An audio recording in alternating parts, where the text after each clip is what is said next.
Hello. Hello. Yeah, yeah, welcome, sir. Yeah. So thank you so much for this invitation to this AICTV Faculty Development Program. I thank Honorable Principal Gursharan Bedi sir and all the organizing committee for inviting me to this session.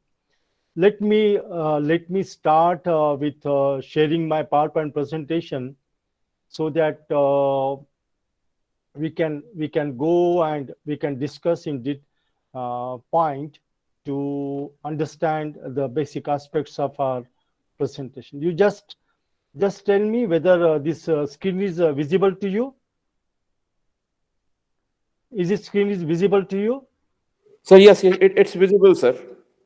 It's visible. Thank you so much. Thank you so much. So friends, the topic on which I'm going to talk is interpretation of the curriculum, and that too when we talk about outcome-based education. Since our program is on implementation of outcome-based education for diploma engineering, obviously we would like to address different points onto this, that how we can implement outcome-based education, and as a part of the designing the curriculum, and when we go to the part of implementation, it becomes very important for us to understand the whole philosophy of the curriculum. And in certain case, if the curriculum is developed with either scientific base or skill base, then in accordance with the outcome based education, we have to mold our curriculum. So let us begin our discussion with this session. So I'm going to talk on interpretation of curriculum document. You have a civil mechanical curriculum, you have a computer curriculum, electronics and telecommunication curriculum. So how we are going to interpret the curriculum document? What is the concept of vision and mission? And to me, when we are discussing this topic, to me equally important is that how this concept of mission and vision has got relevance in the curriculum document, how we can interpret it whenever we also talk about the concept. And of course, I'm going to talk about the program outcomes and program specific outcomes. Friends, I have planned three outcomes for today's session. Okay, you can take a snap of this particular slide, or I will request you to write down these three outcomes. The first outcome that has been planned for today's session is to analyze, interpret the curriculum document from 5 points of view. Number one, have a clarity of focus, develop learning experiences, planning for implementation, monitoring the curriculum implementation, and assessment of learning performance. Whenever we interpret the curriculum document, we should have certain guidelines, we should have certain agenda and parameters on the basis of which we need to analyze the document. Because I have seen your university curriculum, and in the university curriculum, if I see the overall structure of that, I think to anyone, any teacher who is teaching any course or any department planning any program, we need to have interpretation of the curriculum document on these 5 points. This is my first outcome. Second, to apply the concept of vision and mission in institute and academic development. So this is another outcome which we are going to understand, that how is that vision and mission of the institute is related to the academic development of the department, of the program, of the student, of the institute, and how we can apply this concept whenever we are interpreting and implementing the curriculum. And the third and the last outcome which I'm going to talk to you today is design and develop program outcomes and program specific outcomes. So these are the three points on which we are going to discuss in today's session. Let us come down to the first outcome, to analyze and interpret curriculum. Okay. Now, when we understand, when we implement curriculum, it happens. Many, I don't know how many of you are directly involved in curriculum design, but when curriculum is designed by following a systematic and a scientific process, by conducting a stakeholder survey, by doing the industrial survey, field survey, and based upon that, we come out with that for diploma, what type of the abilities we want to develop, what type of the career domains are available, what type of job functions are there to perform that job function, what type of competencies, abilities are required, and then how we can develop these competencies and abilities across the 3 year of program. So we organize our entire program structure, curriculum structure. But this is at the time of design. When it come down to the institute, when it come down to the individual faculty to implement this curriculum, we need to really analyze and interpret curriculum. And that is how we are now going to discuss on these aspects of curriculum design. You all know what is outcome based education. But since we are going to talk about implementation of outcome based education in diploma engineering, and whenever we are going to interpret our curriculum, that time, though it has been covered earlier, I will quickly focus on this definition. Starting with clear picture of what is important for students to be able to do. Then organizing curriculum, delivery, and assessment to make sure that learning happens. So, my dear professors, keep in mind what we really want to do in interpretation. Whenever we are interpreting the curriculum and we have to implement the outcome based education, we have to have a clear picture of what is important for student to be able to do. And that interpretation of a clear picture, that suppose students complete a diploma program, what are going to be the career avenues for him or her? What are going to be the professional achievement? A clear picture of what abilities and what type of the knowledge one should have by the end of completion of the program. And when we come down to a course level or a subject level, that time, whenever you are delivering the course, either in the first semester, second semester, or any semester, for any course, what knowledge and ability we are going to develop.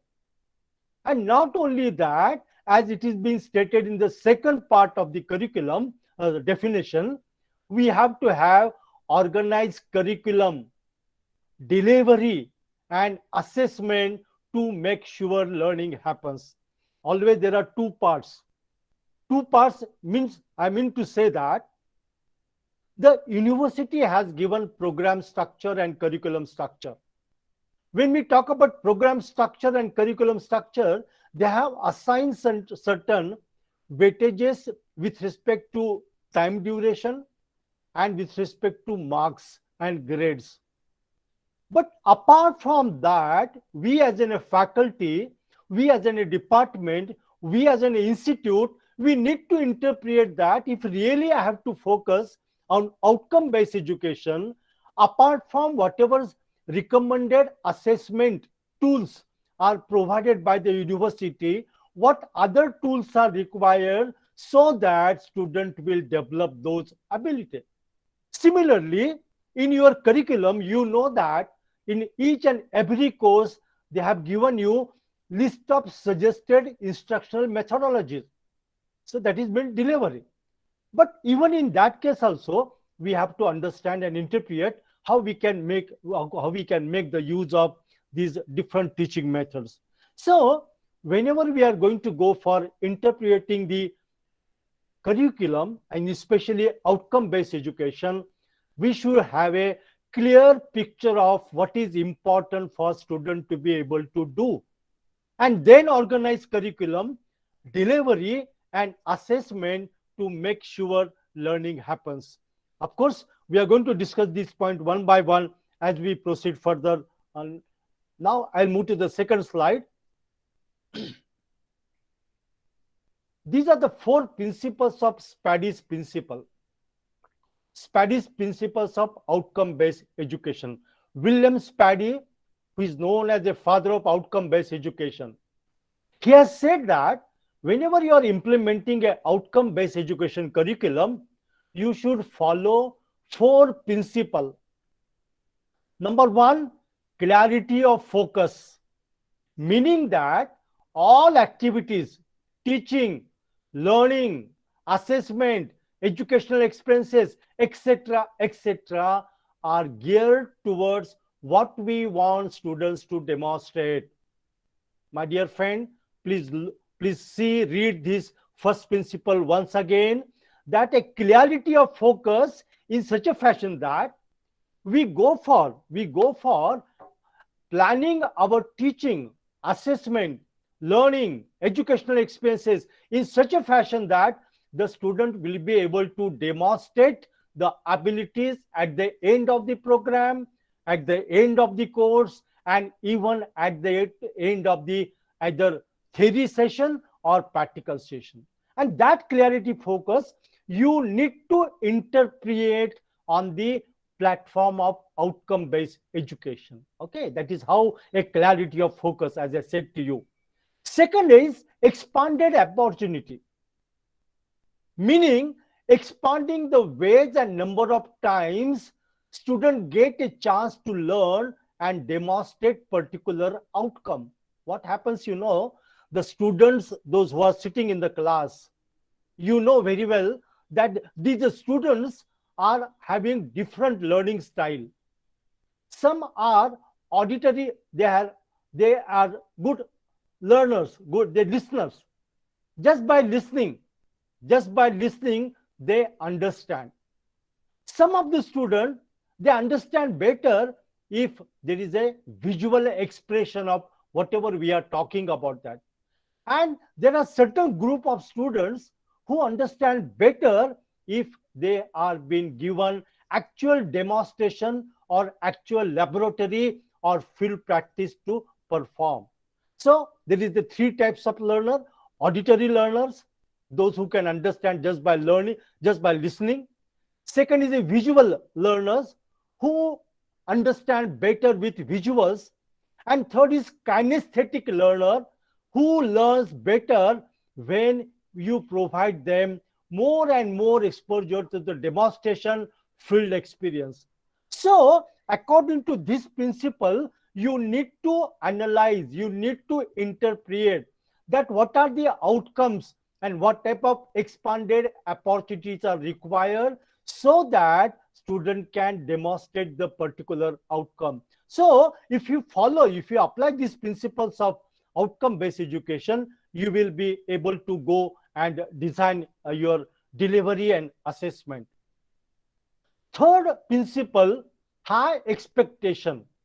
This is the which means getting rid of the bell curve. All students should achieve at the highest level.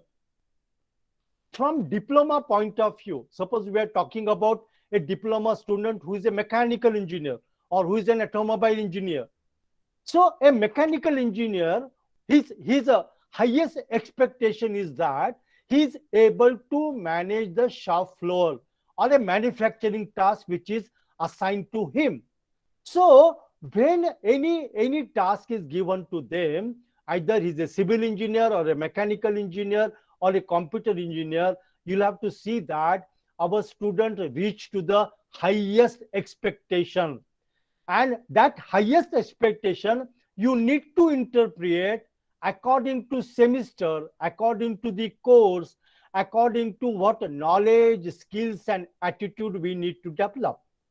So you need to interpret your curriculum based upon the third principle, high expectation, that if you are teaching any course or if you are teaching any program, what could be the highest level of performance as a diploma pass out for the student, and according to that you have to set your target, you have to set the criteria.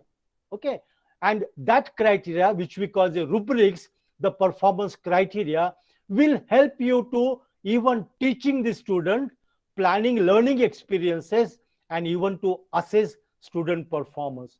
And the last is design down principle, meaning design the curriculum from the point at which you want your student to end up.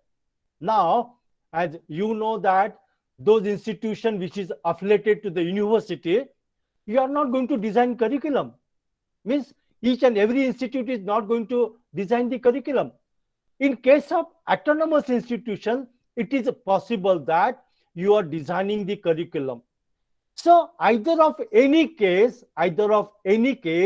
you have to interpret the curriculum based upon where you want your student to end up, for what career profession, what type of the abilities by the end of the program, by the end of the course, by end of the lesson. So whenever you are interpreting the curriculum document of a diploma engineering, these four principles which are given by William Spaddy will help you to interpret the curriculum. It's very important. It's very important. I will share with you at the end one of the experience based upon these principles. Now, coming to part one of curriculum interpretation, how you are going to interpret the curriculum. Number one, outcome based curriculum. Out of the curriculum document provided by the university, you will prepare one document, outcome based curriculum, what the student should be able to do, isn't it? What? So your one point of interpretation for which you will prepare the document, that what the student should be able to do, of course, after graduation, by the end of graduation, and by the end of course teaching, and even by the end of any lesson, it may be theory or practical. So it means you have to come out with your outcomes. If course outcome, if lesson outcomes, if program outcome, program education objectives, if they are not provided in the curriculum, then you have to apply the science and philosophy of outcome based education, and you have to come out with what could be the program outcome, what ability we want to develop among the students by the end of the program. If you are teaching any course, what ability you want to develop, and this is what is important. So whenever you are interpreting the curriculum, first document you will be preparing is what the student should be able to do. So each department for each program, and within the program for each course, and within the course for each lesson, we are going to identify what the student should be able to do. Second, OBLT, outcome based learning and teaching. Once you know that, what students should be able to do, that means what outcomes are expected, in that case now you have to interpret the curriculum in the basis of how to make student achieve the outcomes. How? Means, do you only in the classroom, only in the laboratory, only in the field visit, or what other experiences are required for the students, so that students can go to attaining those particular abilities, outcomes. And that is why it's very important here you go for a second document, outcome based learning teaching. And this document will have, number one, lesson plan. Number two, outcome based, means course outcome based, what learning activities you are going to conduct. Number three, at program level, at course level, what type of educational environment, academic environment you are going to provide. Say, for example, you start with first year student, giving them induction program for a 1 week. And in induction program, you give them input in such a fashion that you are telling them what is going to be a career after your graduation, what abilities you should have by the end of your diploma pass out. And when you are learning each and every course, you should develop certain abilities. So right from induction, Then, if required, bridge courses, because some students are weak in mathematics, some are weak in languages, some students are weak in sciences, some students are weak in statistics. So you have to go for bridge course. You have to go for curriculum teaching. You have to go for progressive assessment of students' learning. Then you have to provide feedback, and so on. There are almost 25, minimum 25 activities are required on OBLT. So second activity which you are preparing is right from lesson plan, course plan, and program plan. If time permit, I'm going to share with you one document today in this session. Third document which you are going to interpret is outcome based assessment. How to measure what the student have achieved. Okay, how to measure? As I said you in the beginning, university has provided you program structure, course structure.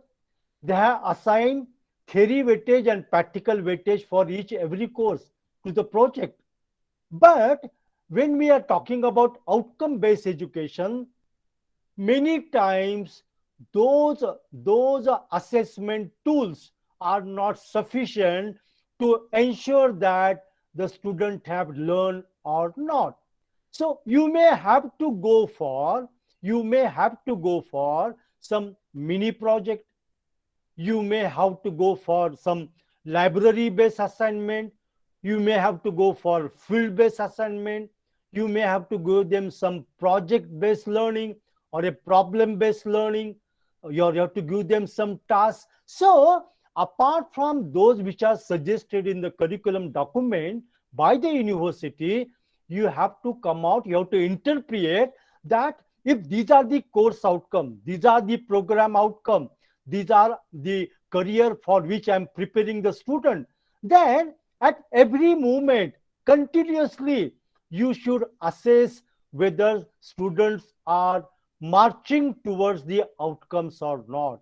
And hence, you need to interpret in the outcome based education what type of assessment tools are required in going for the student to understand whether they have learned or not. Next slide is four-dimension interpretation. Okay, everyone will do the four-dimension interpretation. Of course, this slide I have developed based upon the Taylor's model. This is the second strategy which I am suggesting you to interpret the curriculum. Now, as I said, at the departmental level, at institute level, and at course level, we should interpret curriculum, and interpreting the curriculum, these four questions must be asked. Number one, what educational purposes should the institute seek to attain? So first of all, at institute level and department level, if you are offering diploma programs in different disciplines, you must come out and answer a question: what educational purpose should the institute seek to attain?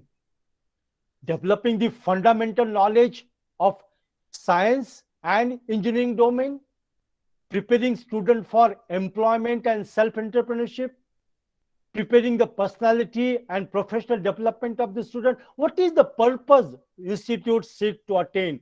You should ask. Then, what educational experiences can be provided that are likely to attain these purposes? So, what educational experiences?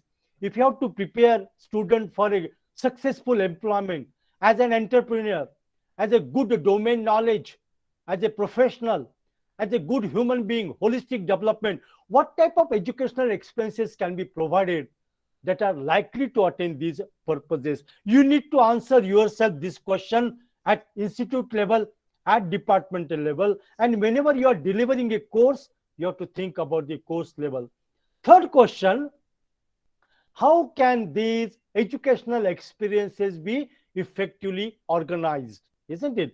As I said to you, a 3-year diploma program from first year to final year, In first year, we have an induction program, and then you have an internship, you have a course teaching, you have an expert lecture, you have a field visit, major project, mini project. So how you are going to organize these experiences effectively, so that that will take student very close to the outcome, and that you need to interpret how to plan. And please keep in mind, when curriculum is same, but the place and the student, those who are coming to your institute, are different kind.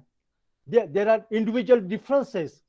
There are the exposure received to each and every student is different, because some institutions are located in rural, some are in semi-urban, some are in urban, some are in metro. So we need to understand what students are required, and accordingly you have to plan that. And the last question which you have to ask: how can we determine whether and to what extent these purposes are being attained?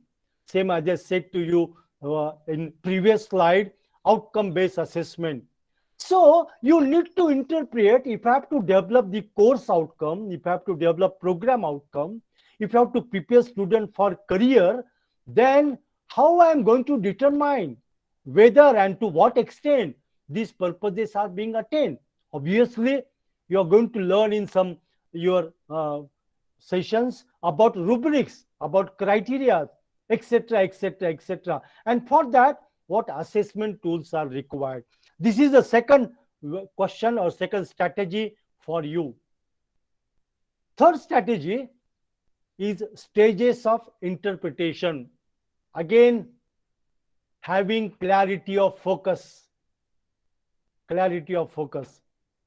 मैंने बच्चों को एक course पढ़ाया, ये course पढ़ाने के बाद बच्चों में मैं कौन सी एबिलिटी डेवलप करना चाहता हूं, कौन सी नॉलेज डेवलप करना चाहता हूं. I am teaching student thermodynamics, I am teaching student fluid mechanics, I am teaching student micro processor engineering, I am teaching student electronic devices.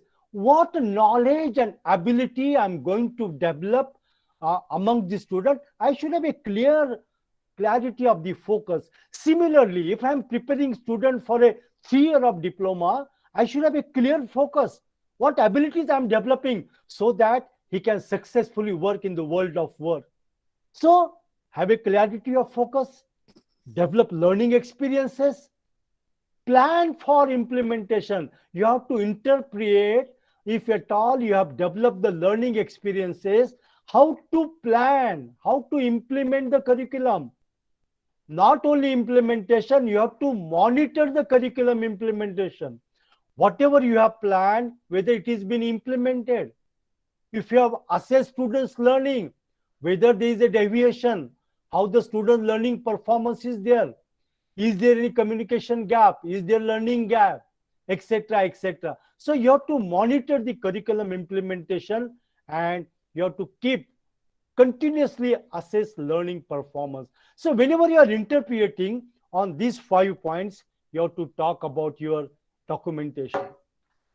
Obviously, when we interpret the curriculum, when we interpret the diploma engineering curriculum on outcome-based education, as I said in previous slide, you also need to interpret what mechanisms and forms are required. Because this outcome-based education required altogether different environment. Okay, because we design certain outcome by the completion of the program, by the end of the program, and by the end of course. So unless and until we have certain mechanism and certain documentation, we won't be able to implement the outcome-based education. And that's why you need to interpret based upon the systems and procedure of at your institute, program planning and implementation committee. There should be a mechanism at institute level. So you need to think about. I'm just giving you some example. You can think of some another if you have. And this program planning and implementation committee, where you have a program coordinator, you have a module coordinator, you have a course coordinator, you have a dean of academics. So there is a mechanism which plan the program and also facilitate implementation of the program. Then program assessment committee, sometimes we call it a internal monitoring committee. It is an institute level committee with at least one outside or expert. I have written, sorry, yes, I have written at least one outside expert. So this program assessment committee or internal monitoring will ensure that whatever you have planned, whatever you have implemented, whether it is taking students to the set and defined outcomes, and that need to be monitored. What about the learning performance of the student? That we need to monitor. We need to monitor about various activities that we have planned for that. Then we must have a planning sheet. Okay, we must have a planning sheet. We must, institute must have a strategic plan. We must have a program planning, module plan, and course plan. All these course plan, lesson plan must be available with you so that you can properly monitor. Records of assessment, both internal and external, university examination, as well as whatever internal assessment you have planned. Those record of assessment are required to interpret whether students are moving properly in direction. Record also activities. Activities are to be planned at institute, department, and course level. So that we require a record of activities. Then we require a monitoring form, a format as per the planning parameter. What is your plan? What target? What standard you have planned? And you will monitor whether as per the planning, those targets, those standards are met or not. If not, what is the deviation? What is the cause of deviation? And of course, you have to go with a final report format for continuous improvement. This is a continuous improvement which we'll have to follow when we go for a outcome based education. So friends, when we go for interpretation of curriculum, you have to follow these aspects. And while we talk of outcome based education, please keep in mind, my dear friend, these are the keys of outcome based education. Developing a clear set of learning outcomes around which all system components can be focused. So, interpreting the clear set of learning outcomes and what system components are required. This is one of the key that you need to interpret. Second, establishing condition and opportunities within the polytechnic system that enable and encourage all students to achieve those essential outcomes. This is very important. See what happened earlier. Also we have implemented curriculum, different type of curriculum based upon different policies. But when we talk about outcome based education, we have a clear set of learning outcomes, and we are designing a academic environment, a system component according to that. And herein second key is very important, that we should establish condition and opportunities within the system that enable and encourage all students to achieve these essential outcomes. So this is all about our first outcome which we have planned, interpreting the curriculum document for diploma engineering.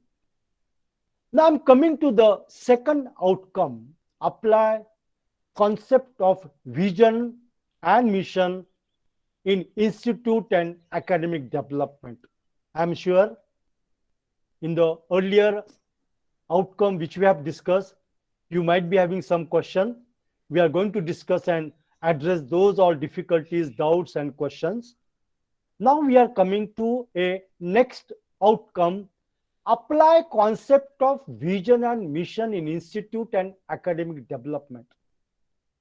Let me tell you, my dear friend, it is because of outcome based education we are giving more emphasis, more significance to the vision and mission of the institute and the department.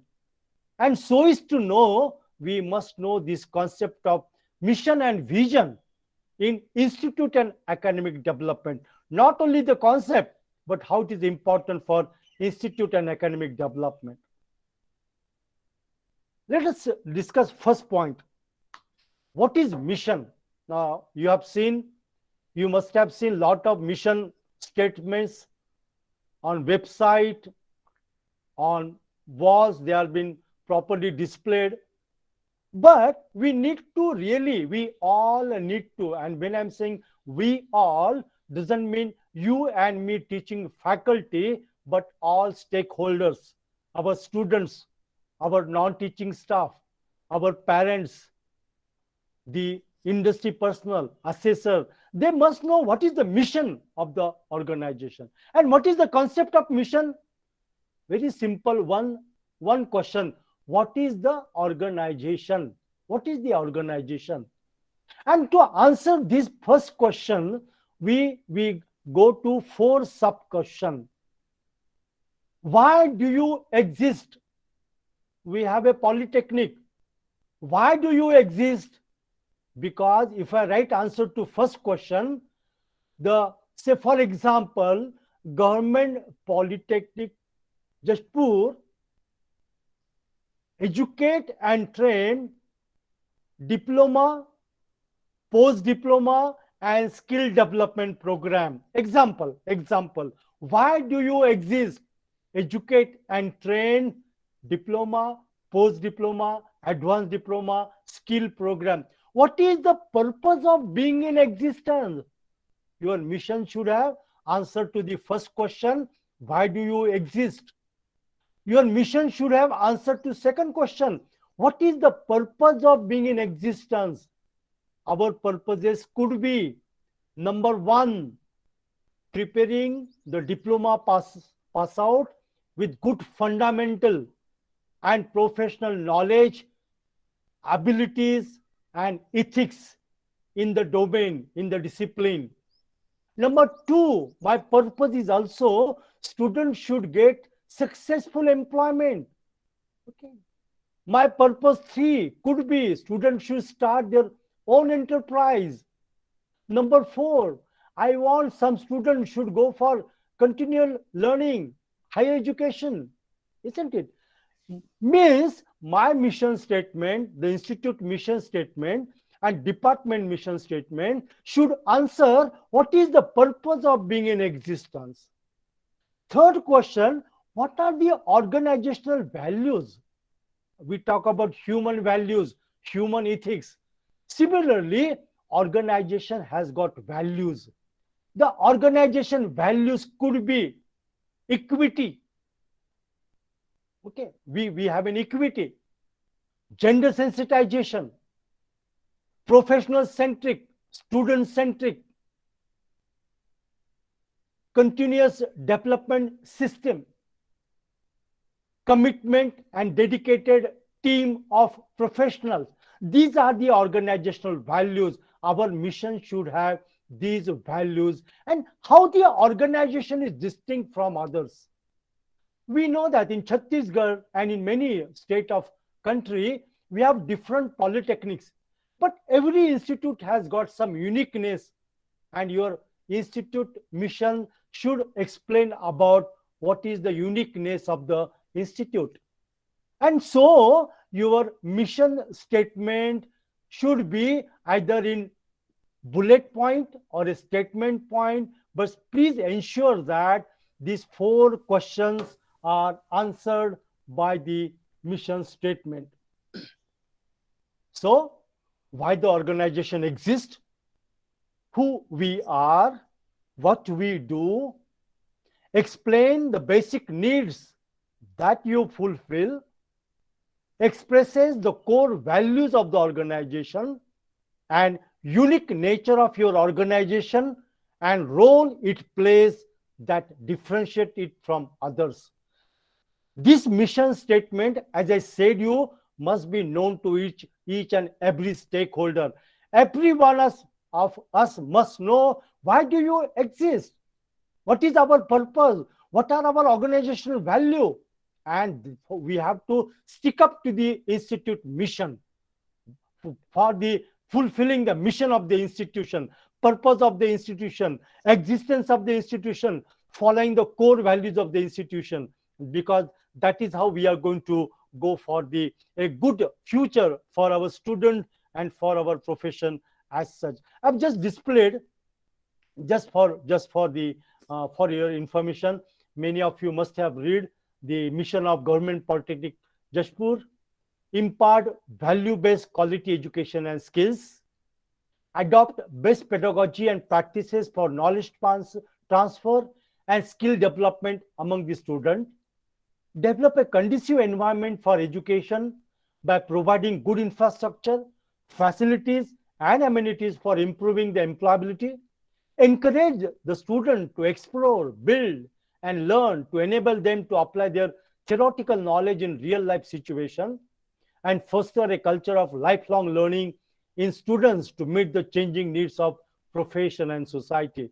Right now, my purpose to just to show you the mission of the institution. I'm not going to debate, or I'm not going to talk anything, but yes, a good statement. But we can have a quick review of this statement based upon the questions that discussed in the earlier slide. Now, as I said to you, the concept of mission, understanding what is mission and how it is important for organization, because the institution, the management, the university has got certain mission with which we are established, and that purpose, that existence, those values we need to imbibe and we need to demonstrate, and that is how mission is very important. Next is vision. What is vision? And always I say, what the organization want to be in future, of course, what you want to be and when you want to be. Always I said, if you remember APJ Abdul Kalam's one of the report, India Vision 2020. Recently, one of the report by Honorable Anil Kakodkar sir has come, technology forecasting 2035. This, when we write when, your vision becomes strategic vision, and it is not blurred, it is very clear. And that is the reason, my dear friend, really what you want to be in future. For example, you want to be an autonomous institute, number one. Number two, you want to establish continuous professional development program. Number three, you want to establish integrated technology development program. Number five, you want to set up a incubation center in your institution. These are my near future, I have said. So really what you want to become, because my dear friend, when we talk of vision, vision is how the organization wants to be perceived in the future, what success looks like, how my institute will be there in 2035. Today I am here, when I can go there. An expression of the desired end state challenges everyone to reach for something. See the significant and concept of vision. If you have a challenging, if you have a future, if you have a future in front of you, it creates a desire and challenges to everyone to reach for something. And significant inspires a compelling future, provides a long-term focus for the entire organization. Many times we talk formally or informally that we have not developed to that level. Why we are there only? Why we are stagnant? Why we are not developing? So it's only because we have not come out a clear picture of what we want to be there in future. Because it provides a guideline, it gives a perspective plan to the institute, and it gives the strategic planning to the institution, and hence vision is very important. So I'm just sharing with you, my dear friend. I'm sure the organizers will excuse me if I'm if for using this statement to understand. Create value-based skill professional that will demonstrate their competence by integrating acquired knowledge and skills, isn't it? Means the institute vision is to have a center for excellence in professional development and skill development in different domains of competencies in the job, in the business, and even in the consultancy. So that is how you have to write the sustain. And for that you have to go for a strategic planning. Okay. The mission and vision will come based upon strategic plan. What is strategic plan? As I said, we remain stagnant, we don't develop because we don't set the priorities.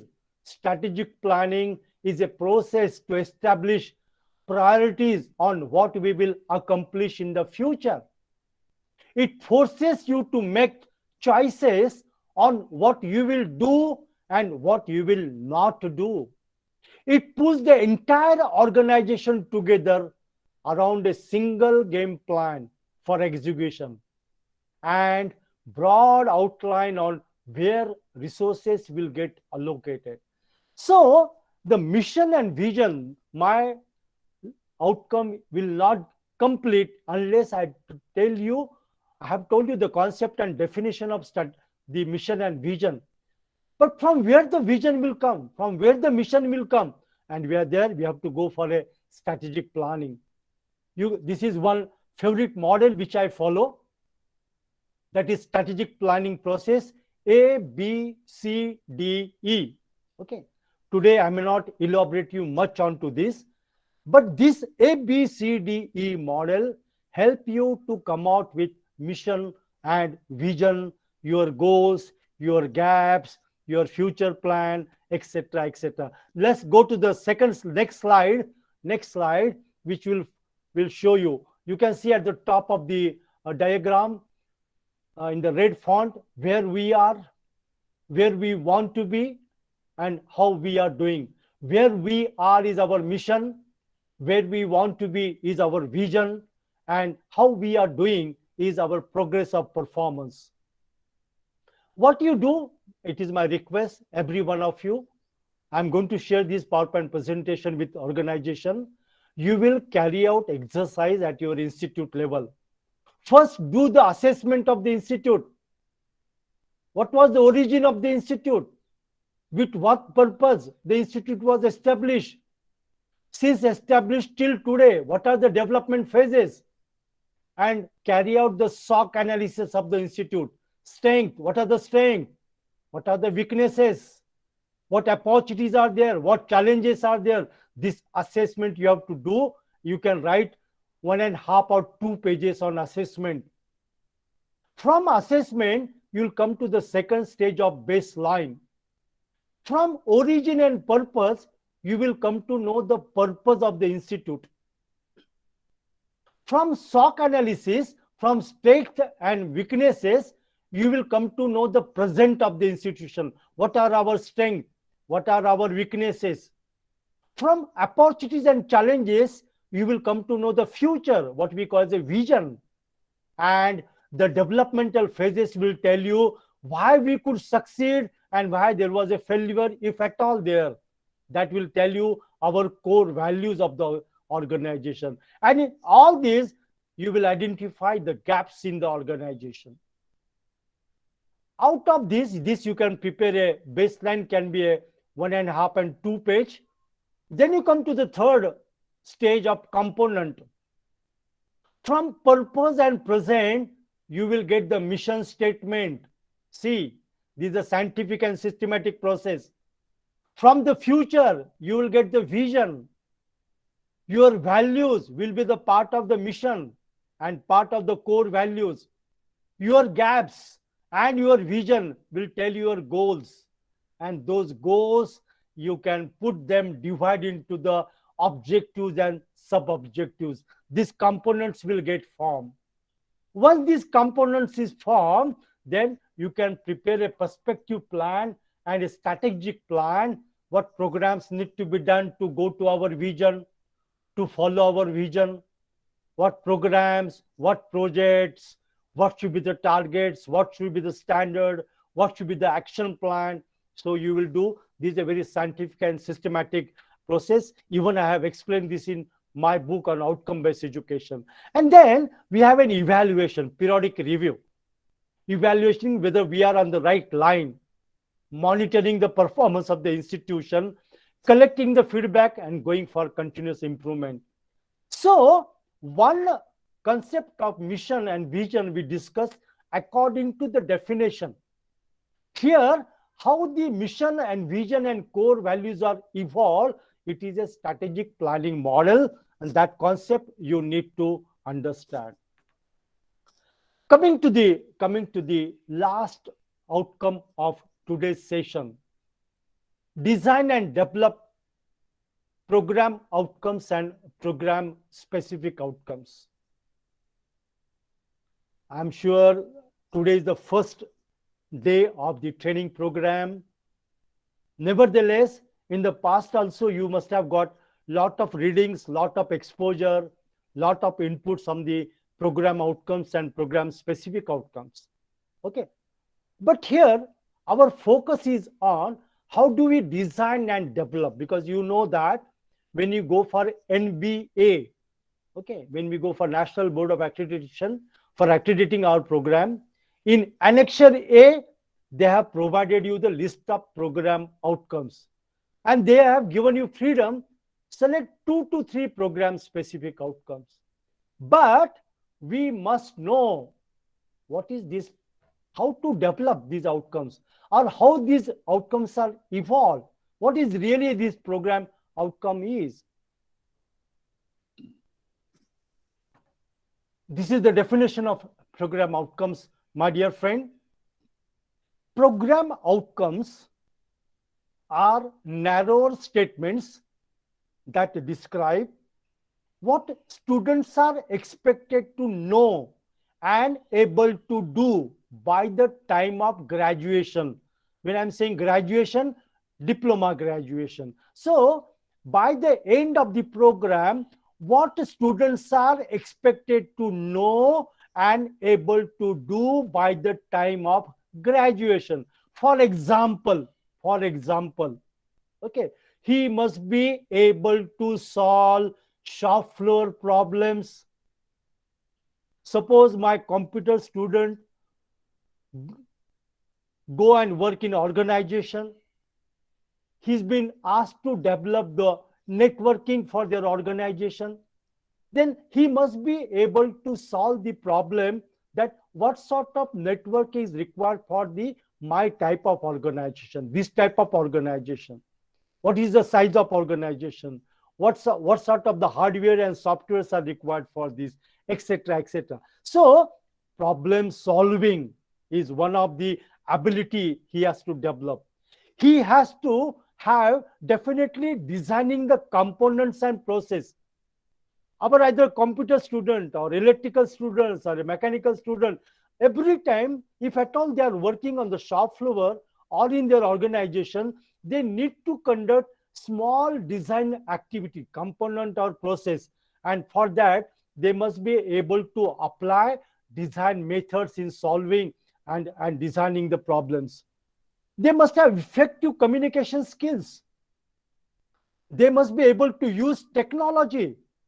If electrical students are there, they must be able to use whatever appropriate softwares and hardwares are there. Same is for civil, AutoCAD and all these things. Nowadays, even design we go with the software. Even for mechanical, we go for these mechatronics, robotics, we go for IoT. And all these things, student must have. These are the abilities. I have given an example. So program outcomes are narrow statement that describe what students are expected to know and able to do by the time of graduation. My dear friend, program outcomes are competencies. When our student will go in the world of work, what broad competency one should have. Okay, that is known as program outcome. Sorry. These are the program outcomes given in Annexure A. Basic and discipline specific knowledge. Apply knowledge of basic mathematics science and engineering fundamental and engineering specialization to solve engineering problem analysis, identify and analyze well-defined engineering problem using codified standard method, design development of solutions, use engineering tools, experimentation and testing, engineering practice for society, sustainability and environment, apply appropriate technology in context to the society, sustainability, environment and ethical practices. Project management, use engineering management principle individually as a team member or a leader to manage projects and effectively communicate about well-defined engineering activities. And last is, sorry, lifelong learning, ability to analyze individual needs and engage in updating in the context of technological changes. So these are nothing but abilities, and we want to develop these 7 abilities in 3 years of duration. You need to plan, as sometime before we talk about interpretation of curriculum. In interpretation of curriculum, you have to see if you have to design, develop this ability among the students in 3 years, at each course, at each semester, at each educational activity, how I am going to use the educational experiences, how I am going to teach, how I am going to assess, okay, and how I am going to ensure whether students have learned or not. Coming to the next definition, program specific outcome. Actually, program outcomes and program specific outcomes are, by meaning, they are same. What is program specific outcome? Program specific outcomes are narrow statements that describe the ability to be developed in specific to regional needs or mission of the institution. Earlier, there were 12 graduate attributes, and those used to be provided by NBA. And we were supposed to develop our own program outcome. But after a revision of our SAR, the authorities provided 7 lists of program outcomes and given freedom to the institute. You select 2 to 3 abilities you want to develop according to your regional needs, according to your mission of the institute. Okay, so program specific outcomes are program outcomes only, but they are developed in specific to the regional needs, mission of the institute. See the example. To develop entrepreneurial ability, suppose for example, now you have seen 7 outcomes. Never it is mentioned about entrepreneurial ability. Here, suppose one of the institute want to develop entrepreneurial ability, so they can have a one more program outcome, which will be called as a program specific outcome, to develop entrepreneurial ability. Some institute mission is work on rural development or electrical vehicle component from automobile, etc., or IoT. So to develop ability with a focus on rural sector, electric vehicle, Internet of Things, this can be one of your program specific outcome. Some of the institute can also have to develop the students with a integrated technology competencies. Nowadays, I'll just take another 3 minutes to develop the students with integrated technology competencies, because we know, because IoT, because of sensor technology, microprocessor, irrespective of discipline, civil, mechanical, electrical, electronics, computer, there is an integrated technology has come into the picture.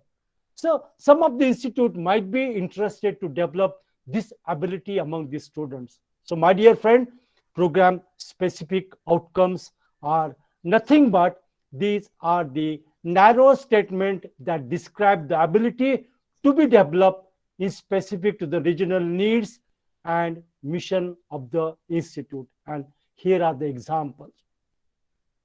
This is generally the process we follow in defining POs and PSOs.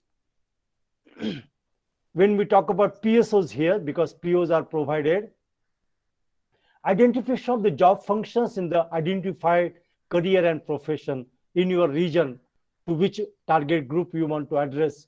Enlisting very essential and desirable abilities required to perform the job, up to 15. Validation and mapping with graduate attributes stated by professional bodies, if any. And then organizing the statement of POs and POs in the order of professional knowledge, professional skill, core skills, and professional ethics. This is how we follow the procedure for development. Friends,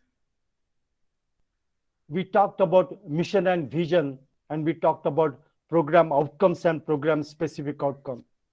This is the ecosystem of outcome-based education. You start with mission and vision. The mission itself will tell you what are the purpose of education, which will be stated in program education objectives. And for that purpose, we prepare the competencies, ability, which is known as program outcomes. And these ability, by the end of the program, are developed through different courses and their course outcome. So we go design down approach and we go in a delivering upward approach. This is one of the document on CN, curriculum implementation norms. I developed 22 years before how to implement the curriculum. It was fortunately on the outcome-based education only. I've stated you one slide onto that, because when you go for outcome-based education, you require a systematic curriculum implementation process and norms. This is my last slide, my dear friend. Just for your information, this is my book on outcome-based education, theory and practice for higher education. So there's a lot to talk, but of course, I would like to go as per the organizers' plan. I'll go now for the question and answer sessions. So over to organizers for question and answer session.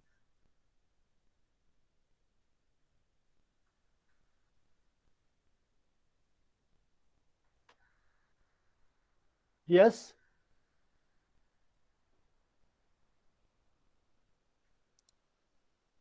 Any questions from the Yes. participants?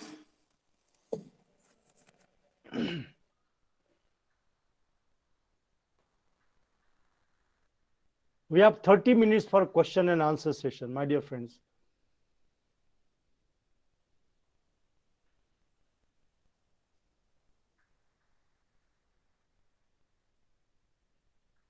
No questions? Surprising. नमस्कार sir. नमस्कार। हिंदी नमस्कार। में पूछ सकता हूँ? हाँ sir, पूछ सकते हैं, हिंदी में पूछ सकते हैं सर। क्या ऐसी कोई रिसर्च हुई है कि जहाँ पे ये ओबी लागू हुआ है, उसके बाद बच्चों के न्यूनतम पैकेज में कोई वृद्धि हुई हो? इस टाइप का कोई रिसर्च हुआ है?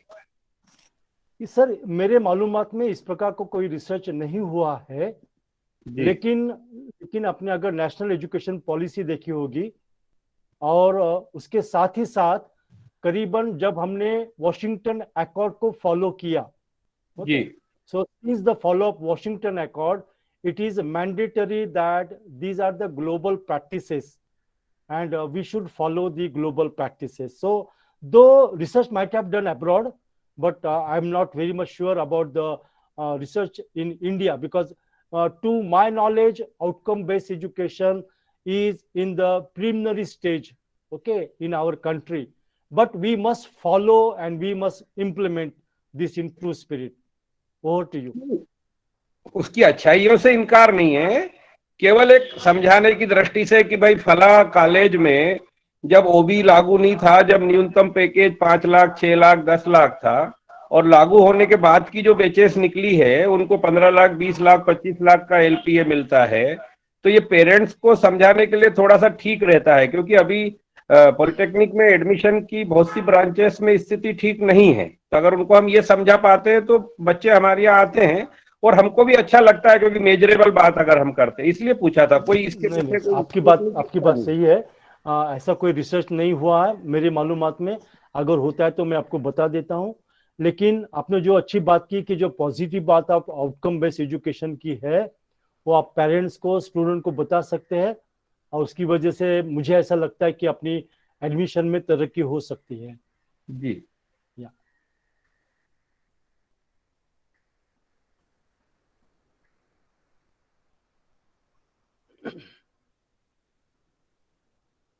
Yes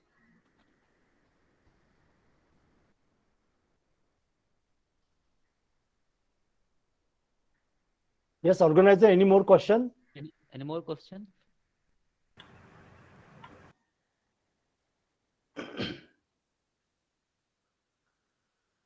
I think there is no question, sir. No question. Then I would have continued for some more time. You said that you should have a 30 minutes for discussions. Okay. Yeah. Okay. No issue. No issue. May I ask you some sir few एक questions? Question है। हाँ, पूछिए पूछिए please. Yeah. नमस्कार sir.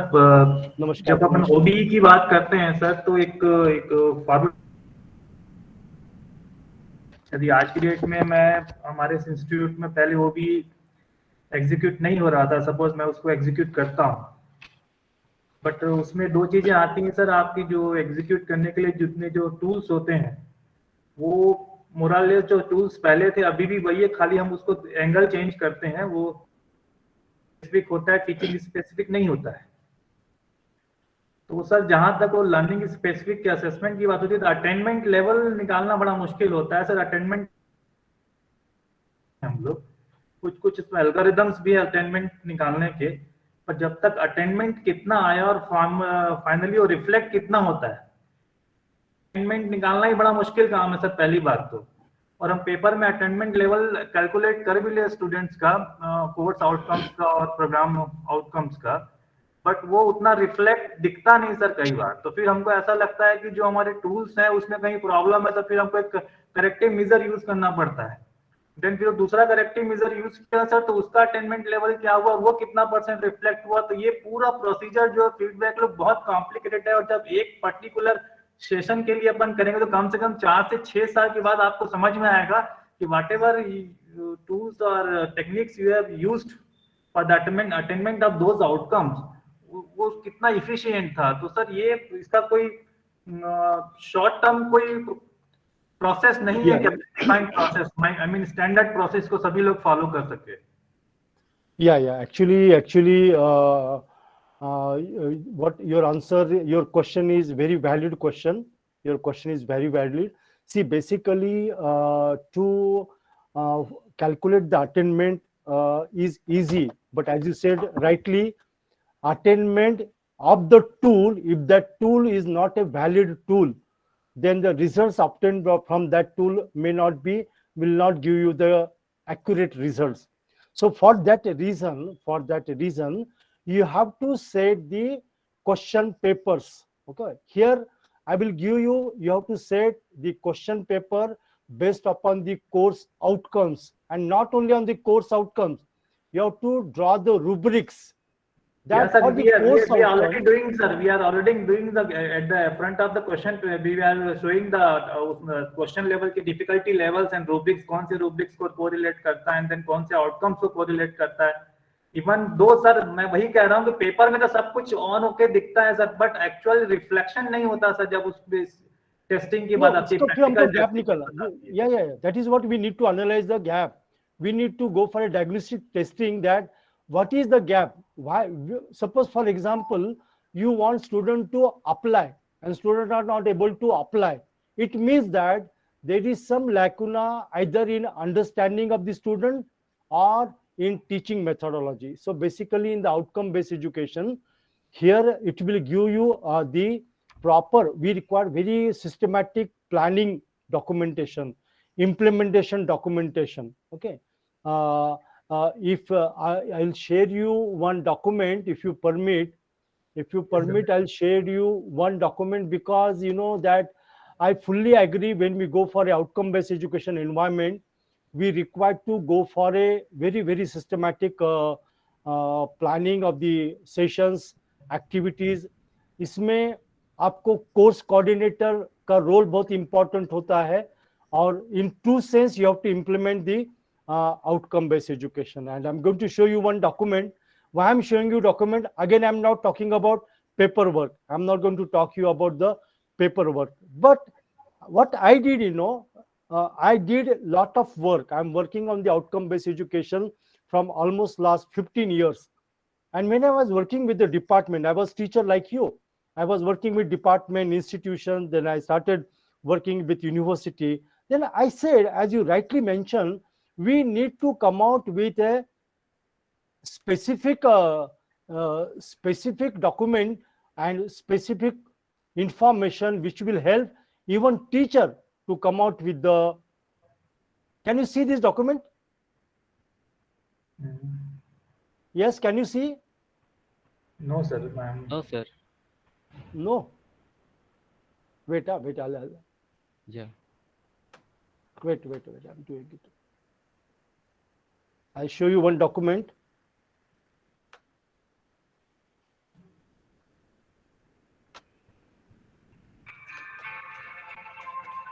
Okay. Some problem is here, I think.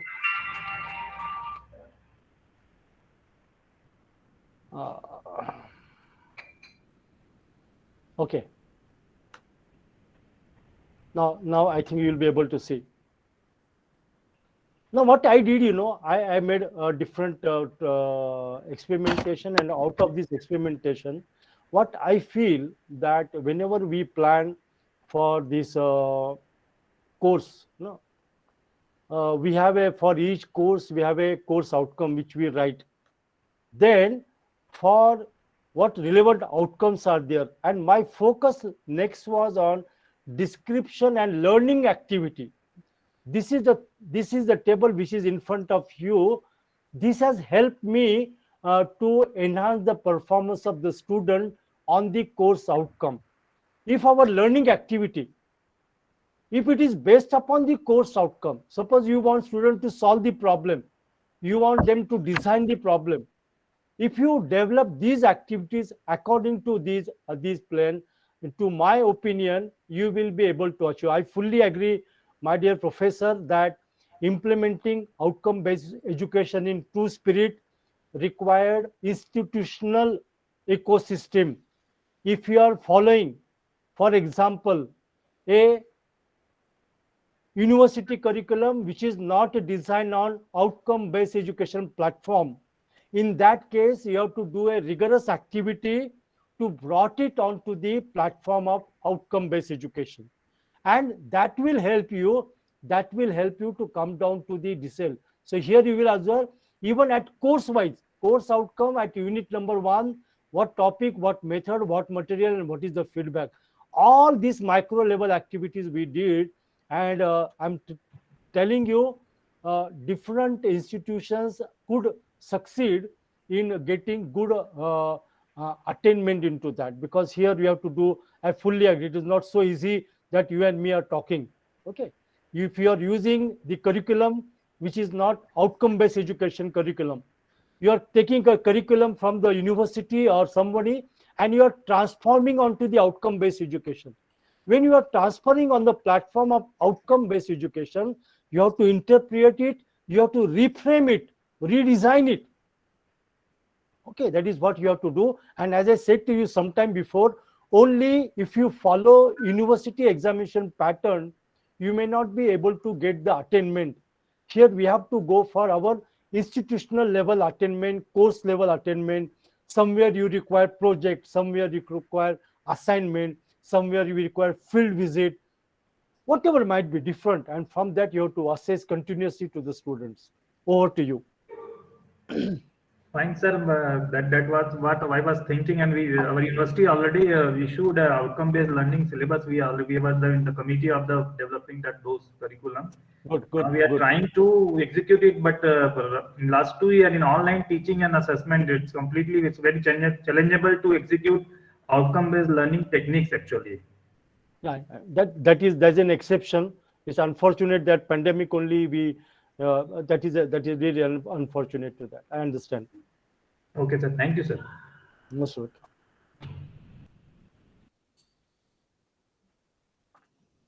Any other question?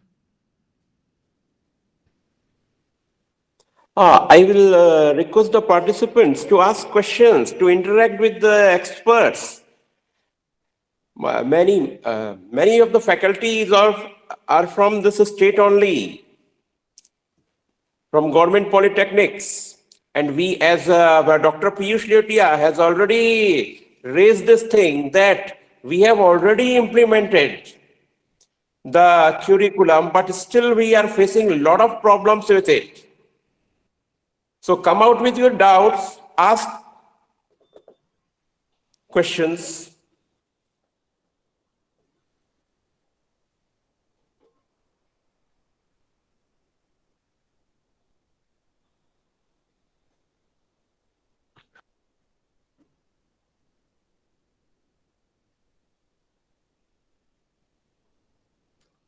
May I ask you one question? May I ask to my fellow teachers one question? Sure, sir. Yeah. Sure, sir. Can anybody tell me what process you follow for course PO mapping? How you go to this activity? Because when we talk about program outcomes, and those program outcomes are attained through different courses across 6 semesters. So how do you map? Either you might be mapping them highly, moderately, or slightly, but I don't want to know what logic that you apply when you go for course PO mapping.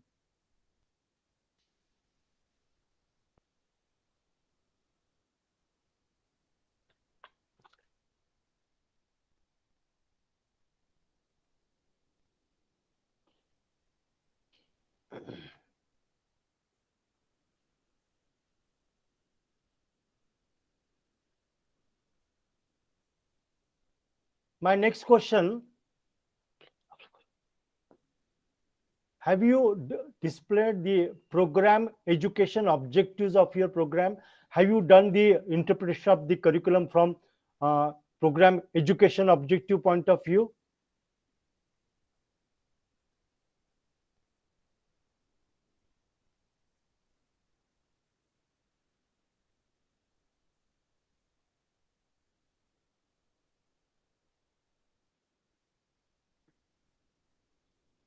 Sir, will I you think you are implementing. I know that Professor Principal Dr. Bedi sir has just now said that you already started implementing outcome-based education, though it was in pandemic. But truly speaking, this outcome-based education is in a true sense. In a true sense, I'm giving you an example. I'm giving a very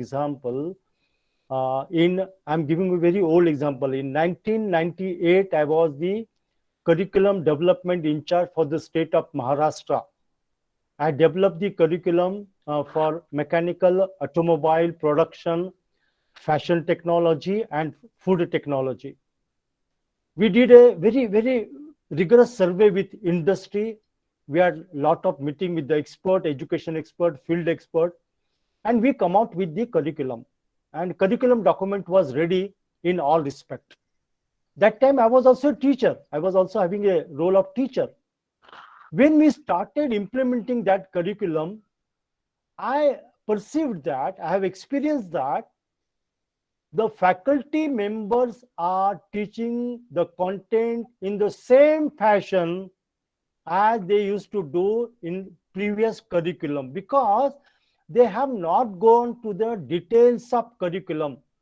What are the industrial sector, or what are the job functions, what competencies and abilities are required for the students to be developed, how the lecture is to be planned. Nothing was there. My dear friend, just as a professor, as Dr. Bedi sir has given me an opportunity, continuously 2 years, I was requesting the government state board, please develop some guideline how to implement the curriculum, because we did a rigorous survey. We have designed each and every course subject to develop certain ability, but it's not happening. So we need a rigorous guideline for the faculty member, for the department, for the institute. Believe me, my dear friend, After 2 years, one fine morning, I received a call from my office that you are saying something some about that. Please develop.